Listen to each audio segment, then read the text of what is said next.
Okay. Whoa. um, it's nice having an A24 horror movie in theaters again. Surprisingly, it's been a very A24-less summer.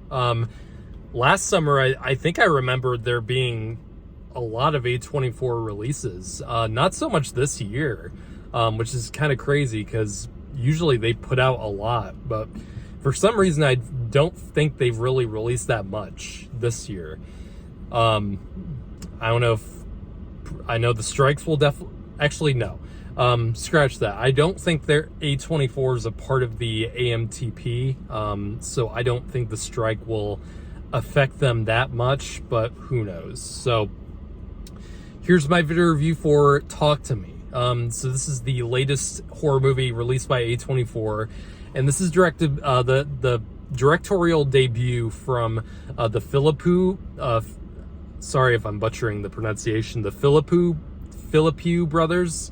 Now, I don't know what these guys have actually done before. All I know is that they are, or were previously like YouTubers. So I didn't really watch them. So I don't really have any context for their past work. And I didn't really know what to expect going into this.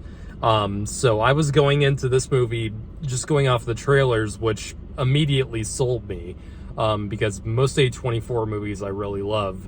Coming out of it, this might actually be my favorite horror movie by A24 since Hereditary. The 5 years since it's been since Hereditary. This is a really fucking good one. This is a really well executed, very well paced, and surprisingly very easy to follow horror movie. This movie, unlike something like A24's Men or even Lamb, for example, which I really wasn't a big fan of either of those. This movie is not overly like, the concept of the movie is pretty straightforward, and it doesn't really take too many crazy like turns, but there are some very good surprises in the movie that are all down to how the movie is directed. But the premise of the movie is that it's kind of a teen horror premise where it's these high school age kids, or very near high school age. The kids actually look very young in this, which is something I'm going to praise it for. But there's this trend in the movie, and this is how it starts, where these kids, this one kid has this artifact, and the movie never really explains where this thing came from. It's this hand sculpture thing that has all these markings on it, and no one knows what exactly it is, but whenever someone holds the hand, like they're shaking it, and they say the phrase, "Talk to me," a spirit or a dead person appears right in front of them, and then they have the ability to basically bring that spirit into them by saying the phrase, "I let you in." And that's kind of where the movie really gets going, is that the main character, Mia, goes to this party that's run by this kid who has this hand. They all each kind of take turns. It's basically, it's like a scary TikTok trend in a sense, where there's always someone recording what the spirit does to the person that goes into. The person has like black eyes when they get possessed, and they all do something different. It's never the same spirit that appears in front of them. It's always a different spirit. So it's every time it happens, it's different. So when Mia does it, she brings back a spirit that is very close to her, and I won't say who it is. And the spirit begins to affect everyone around her, including her friends and her family. And the only thing I'll say is that she is an adopted child, and she has a very troubled relationship with her father. And that's all I'm going to go into with this, because the movie really does cleverly tell you information throughout the entire movie, and every time it does, the tension gets higher and higher. And this is a movie, like I said, this really isn't that it's not that really that confusing of a movie, at least for an A24 movie, where most of them really, I feel like most audiences, when they see it, they really have to, do research after it to understand what it was actually going for. But this is actually very clever in that what happens is very clear, but the themes of the movie and what the story is actually about, or the many themes that the movie discusses, are what keep it interesting and what will probably keep you talking about it when the movie ends. I didn't really read any of the reviews about the movie, so I went into this movie pretty cold. But the movie, to me at least, it felt like an exploration not only of the trends now that the modern day trends that everyone shares online, and the things that people have other people do, even the people they love the most. It's also, I think this movie is a study on how much someone is willing to how careless people can be around the people that they love, and how little concern they share when bad things happen to the people that they in many ways inflict onto the other people in their lives, and it doesn't really seem to register for them. And I think it's a good message today, definitely. But this movie, which is really kind of refreshing for a horror movie like of right now. A lot of horror movies I've seen recently, and this is not a bad thing, but I've seen a lot of like very obvious social messages with a lot of horror movies that have come out this year, especially. And like I said, that's not necessarily a bad thing, but when you see a bunch of horror movies back to back that all kind of have very obvious messages, it can get kind of dull, to me at least. And I really loved Megan. Absolutely, I loved Megan this year. But it's very clear what the movie is trying to say, and there's not really too much. There's not too much digging you have to do to really get to what the movie is actually talking about. With this movie, the themes are not as obvious. This is a fairly easy to understand horror movie in terms of the plot, but I think what's refreshing about this movie is that this movie has several underlying themes to it that I think is what is going to keep the rewatchability factor of it high. I really dug that about this movie.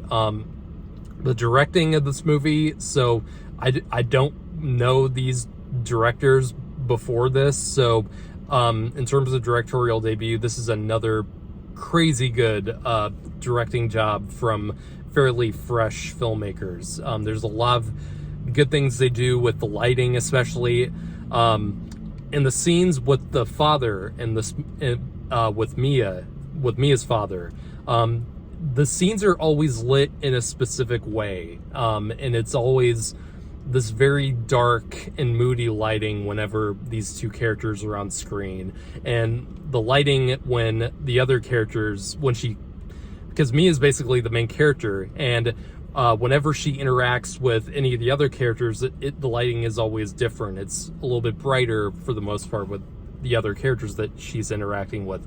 So there's constantly consistency in the presentation of the movie, and it's there's certain camera moves that always happen when like someone touches this hand, for example. It's always consistent, and I really like that about the movie, because it's always focused, and there's always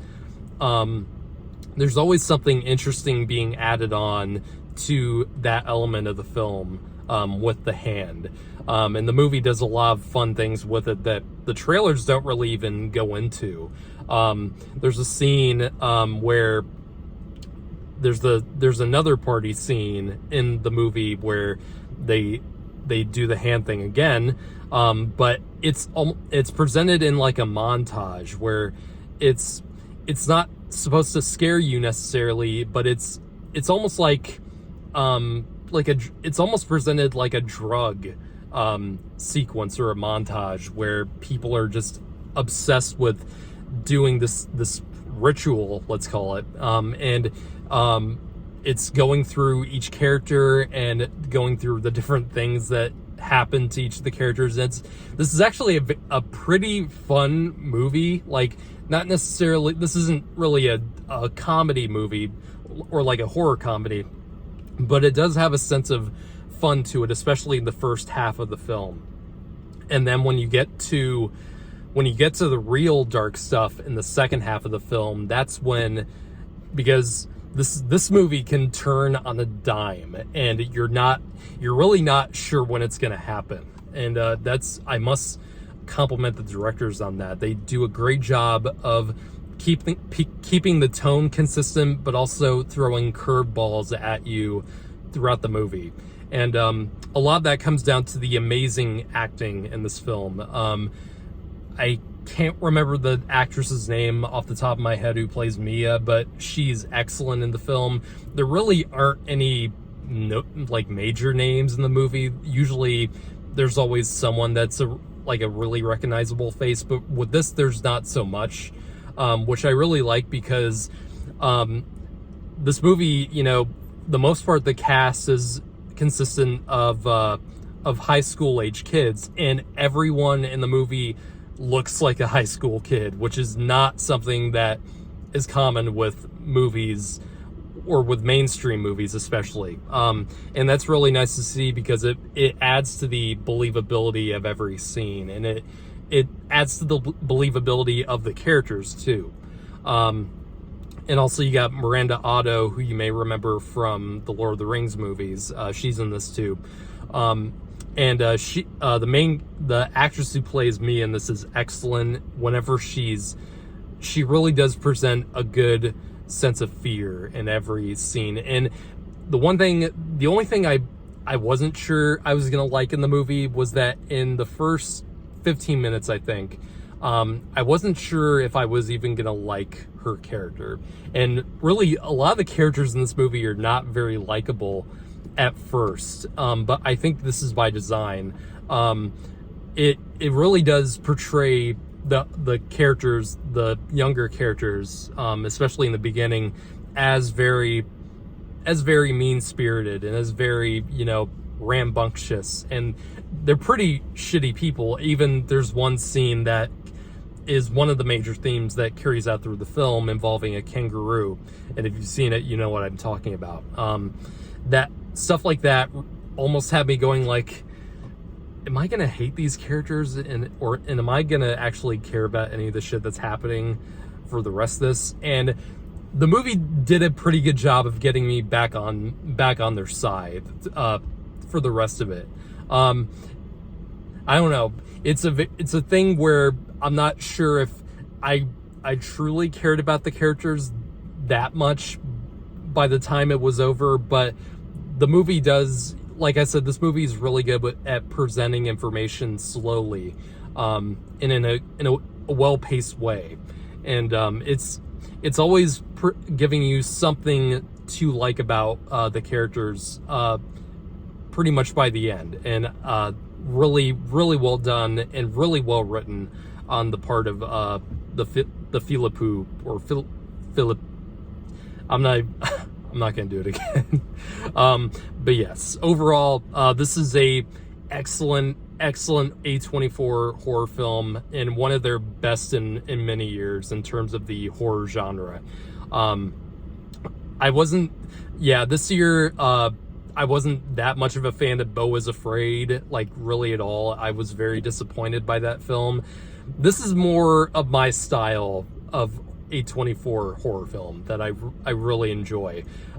This movie doesn't go too crazy to the point where it loses the audience, or at least I don't think it will. I think most general audiences will be able to follow along, and I think most people will enjoy this, and definitely will get scared by a lot of points throughout the film. And the makeup, before I give my grade, the makeup in the film is haunting. This and The Evil Dead Rise tied for best makeup in a horror movie of this year. Terrific job on the special effects, and really not really any usage of CGI that I noticed, at least. So yeah, I'm gonna give this film a 9 out of 10. Really good film. Will definitely give you the creeps. And if you guys have seen, talk to me. What did you guys think about it? And let me know.